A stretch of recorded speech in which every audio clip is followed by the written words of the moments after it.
इसी चौपर के अंदर हमारे पूज्य भगवान गुरुदेव जी हैं। ये देखिए सामने से बिल्कुल चौपड़ आता हुआ, बिल्कुल सामने से, ये इसी चौपड़ में।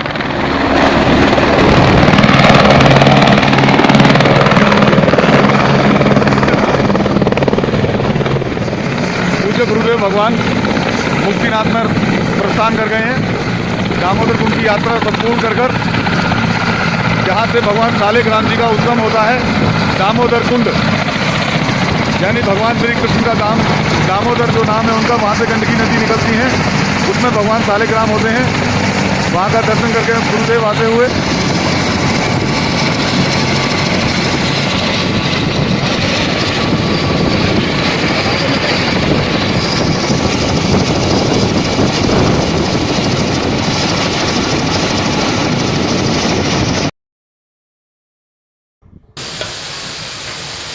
नारायण भज नारायण भज नारायण भज भाई रे।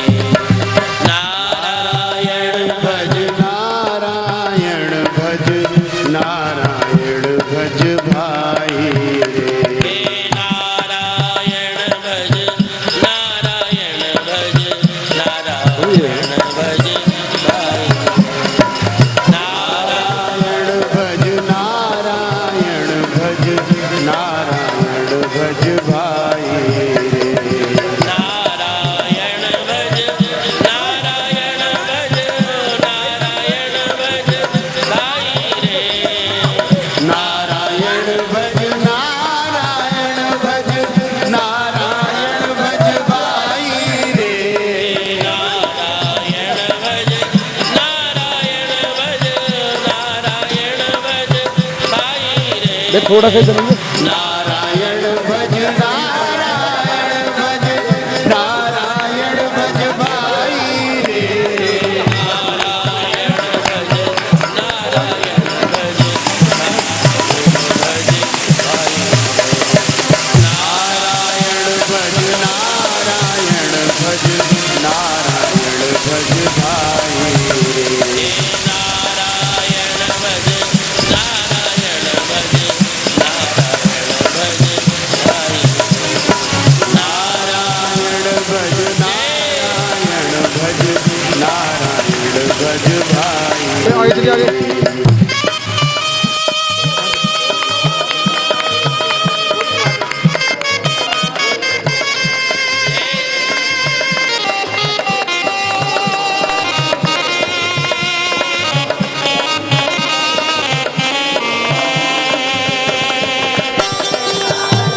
थोड़ी आगे हो गए फिर तो, आगे हो गए, कर लो दोनों का मैं अपनी साल में।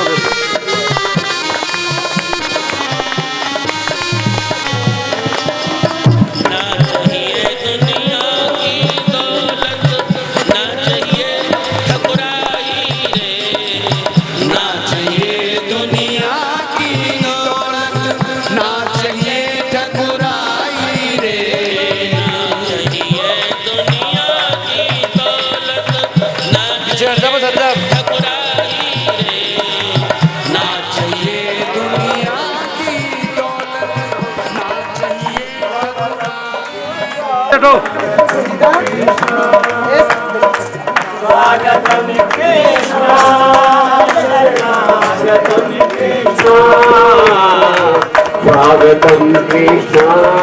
अरे आगे से हट जाओ भाई, कलश वाली को हटाइए थोड़ा सा, फिर ऊपर तरफ चले जाओ।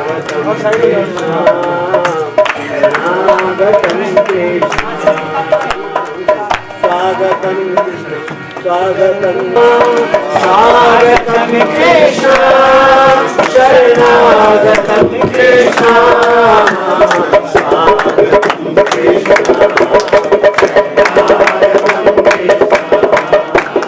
स्वागतम कृष्ण शरणागतम कृष्ण स्वागतम शुभ स्वागतम शरणागतम कृष्ण स्वागतम शुभ स्वागतम शरणागतम कृष्ण स्वागतम कृष्ण स्वागतम कृष्ण स्वागतम कृष्ण स्वागतम कृष्ण स्वागतम कृष्ण स्वागतम स्वागतम स्वागतम कृष्ण शरणागतम कृष्ण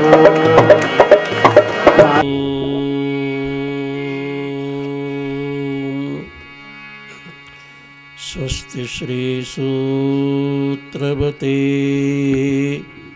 सहिताय श्रीमद्विश्वक्सेनाय नमः। अस्मद्गुरुभ्यो नमः। अस्मत्परम गुरुभ्यो नमः। अस्मत्सर्वगुरुभ्यो नमः। श्रीमते रामानुजाय नमः। सर्वेभ्यो ब्राह्मणेभ्यो नमः। सर्वेभ्यो संत वैष्णव चरणकमलेभ्यो नमः। श्रीकृष्णाय नमः। वन्दे वेदांत कर्पूर चामीकरकरण्डकम् रामानुजार्य मार्याणा चूडामणि महर्निशम् ध्येयं सदा परिभवग्नमभीष्ट दोहं तीर्थास्पदं शिवविरञ्चिनुतं शरण्यं वृत्यार्तिहं प्रणतपाल भवाब्धिपूतं वन्दे महापुरुषते चरणारविन्दं वन्दे महापुरुषते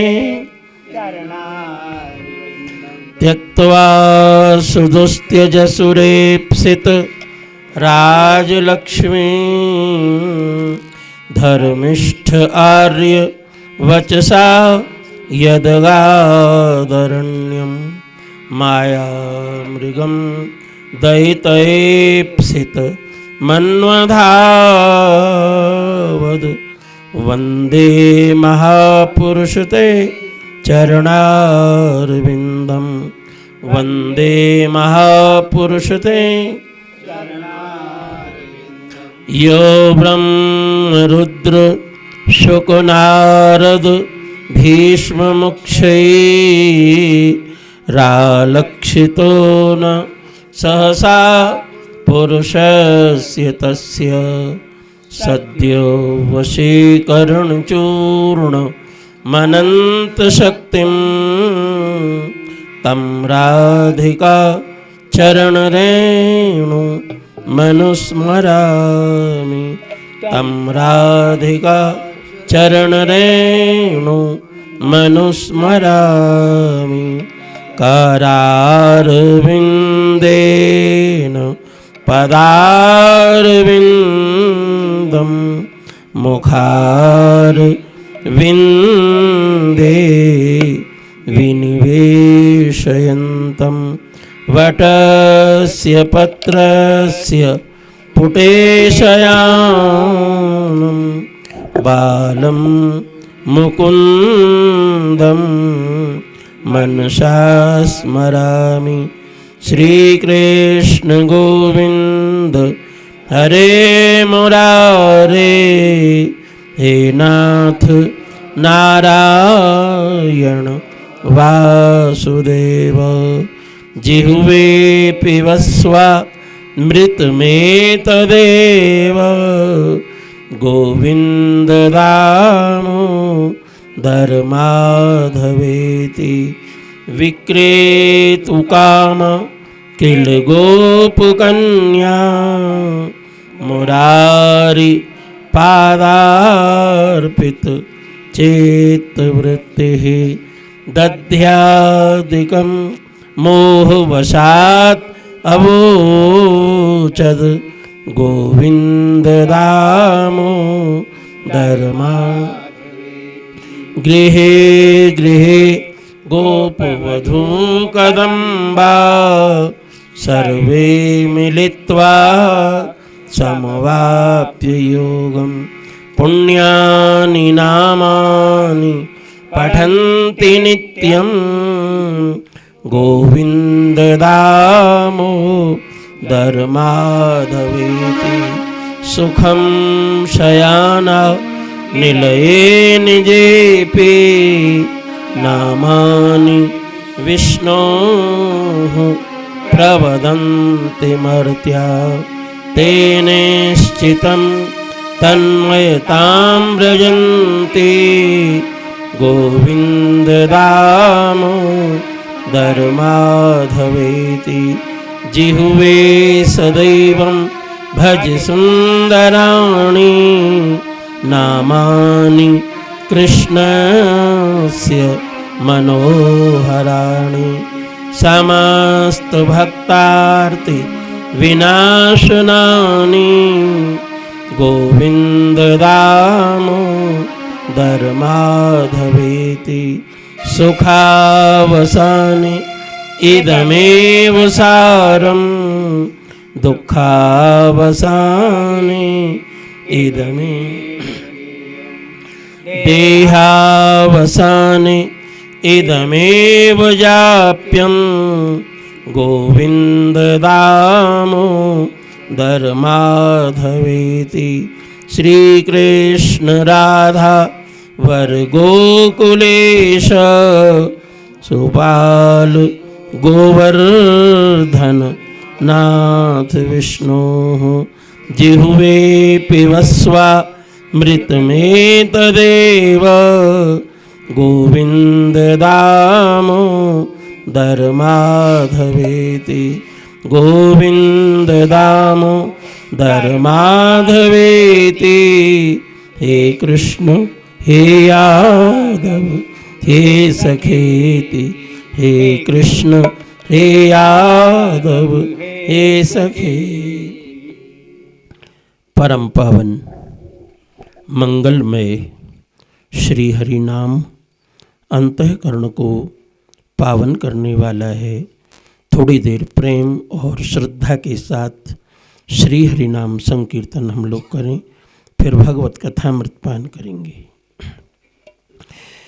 श्री कृष्ण गोविंद हरे मुरारे, हे नाथ नारायण वासुदेव। श्री कृष्ण गोविंद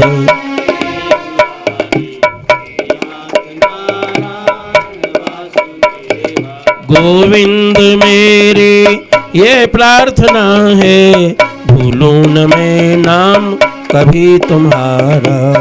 गोविंद मेरी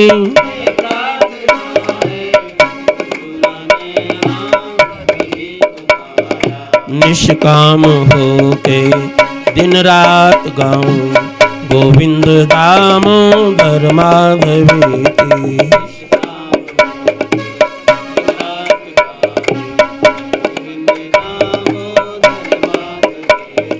देहांत काले तुम सामने हो, बंशी बजाते मन को लुभाते। देहांत काले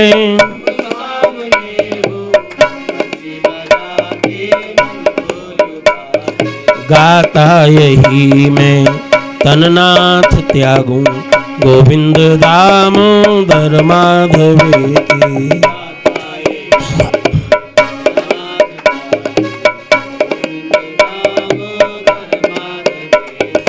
गोविंद दामोदर माधवेति। हे कृष्ण हे यादव हे सखेति। गोविंद दामोदर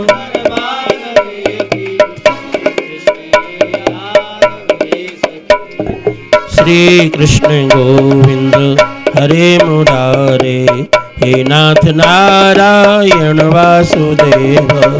श्री कृष्ण गोविंद